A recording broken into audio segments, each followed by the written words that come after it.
My name is Congresswoman Cori Bush, representing St. Louis, Missouri in Congress, Missouri's 1st District. Um, I ran for Congress in the first place because as I thought about all of the time spent on the ground fighting to save Black lives after the killing of Michael Brown and so many others. And as I thought about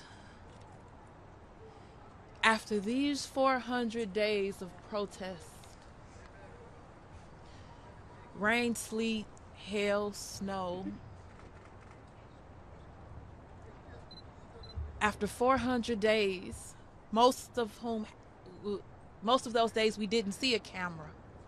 People didn't know we were still out protesting day after day. And when I thought about why, when someone asked me to run, what made me say yes was, how do I save the life of my son?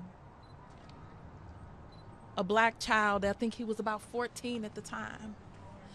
And I thought about my daughter and the lives of so many others. And it made me think, what if my son is the next hashtag? And I could have done more, but I didn't because I was afraid to speak up or stand out or do something different, to be criticized, or that I was inadequate. But I had to realize that what was more important was saving lives. And I thought about my family members that stood with us out there on those streets. Some standing right behind me today. I love you. Took the time and said, even though we have oppression in our own communities, even though we are hurting and losing lives, even though we're trying to be free ourselves, we are trying to live that life, that prosperous freedom life. We don't have it yet, but we see your hurt, and so we stand with you. This one right there, Sandra Tamari, stood arm in arm with me many, many days and nights. And so, as a Black woman, I stand here as a daughter, as a sister, as a mother, as a wife, but also as a human that just loves humans, as someone who almost lost her life at the hands of an abusive partner. But that didn't happen because the Lord decided, not yet, not so. And when I think about how he saved me, how wretched I was, and yet he chose to save me, I had to make the decision that for God I live and for God I die, which means that whatever he calls upon me to do, no matter how hard or lonely, no matter what it feels like or how long it takes, I will do the work to save lives the same way that he saved mine.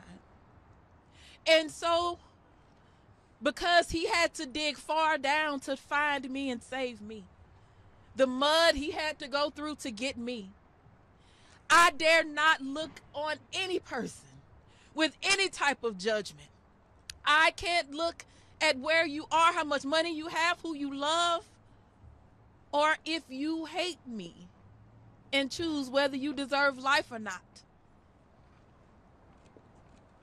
As a congresswoman, my work is to do the absolute most for every person in my community, starting with those who have the greatest need. As an activist, I'm going to fight and push and fight for every single person in my community, starting with those who have the greatest need. As a pastor, blessed are the peacemakers. And let me ask this question. Those who are about peace and say that they're about love, what is your love like? What is your love like? Is your love that I can love as long as the media tells me this is who I can love? Is your love like I can love as long as there is momentum behind loving this group of people? As long as my career is okay loving these folks, and it means okay hating these others? Well, I tell you what, that is not love. Love says it's unconditionally you, all of you. And so we stand here today calling for a ceasefire, because all life is precious.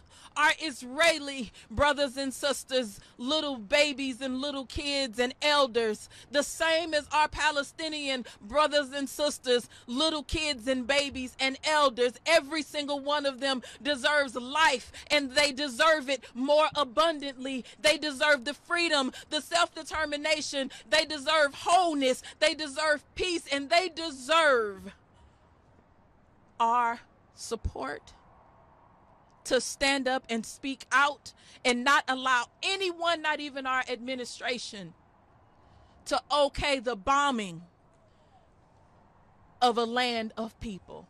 So I'll close with this. Who are we if we are not first love? Thank you.